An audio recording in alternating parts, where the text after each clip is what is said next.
So for vlog number two, it's based on understanding the medium of transmission. So reading this, I got a lot of things like out of reading this chapter. And so what this chapter is about how media technologies influence our messaging behavior and the way it shapes the way we like send or receive rhetorical acts such as thinking, speaking, and writing. So the transmission medium can be used to define as like pathways that can transmit information from one sender to a receiver. So in communicate like this is also known as like communication channels. So like this is known through the transmission of media. So the book talks about various examples so from like medium of transmission such as newspapers, radio, TV, internet, and how it has its like primary strategies and then are like uh, and then how it doesn't have its strategies as well. So reading through these, like I saw that, well, I read that some of them are beneficial and then some of them aren't, and that is because um, nowadays people don't want to like deal with the fact that some stuff might be reliable, some stuff might not be. What's easy for us humans to access? So newspaper might have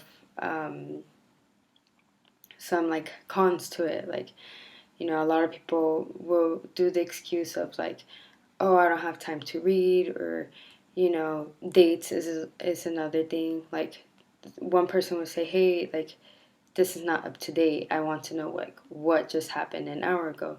So to there they go to radio, where in the radio it has a lot of like primary strategies, but at the same time it also doesn't.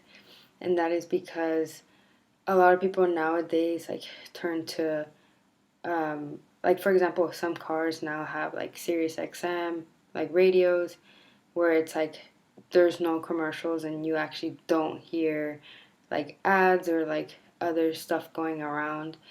And then another thing is that some people might turn to the radio where it's like there is news and then they know some stuff, but at the same time it's just not enough for them.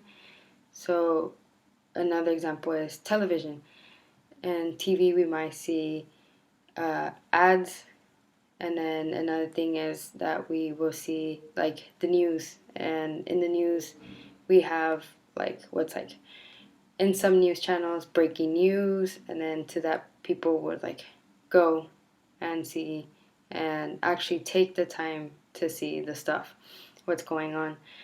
But the number one media transmission that caught my attention was that the internet. And through the internet, we see that a lot of people do go through it, like to it. It's like basically our number one to go resource, like when we want to find something. And that is because one, it's super easy, and then two, it's just like we kind of rely on that nowadays. And through there, it's like we can see that a lot of people are actually comfortable with being in the internet, and a lot of people find to like go into chat rooms and then like talk to people rather than talking to their like actual parents or family. And then so that's what I found in this chapter and like my understanding of it, and how I see how things just like the medium of like transmission, like in this media, I see how like why people have turned to like having the internet like the number one source, because most people just might find that a newspaper is just way too old fashioned, and like maybe that the primary strategies of the other ones, like out, like take or like have more advantage than something that, it's kind of more like left behind. And that's what I, enjoyed about this chapter.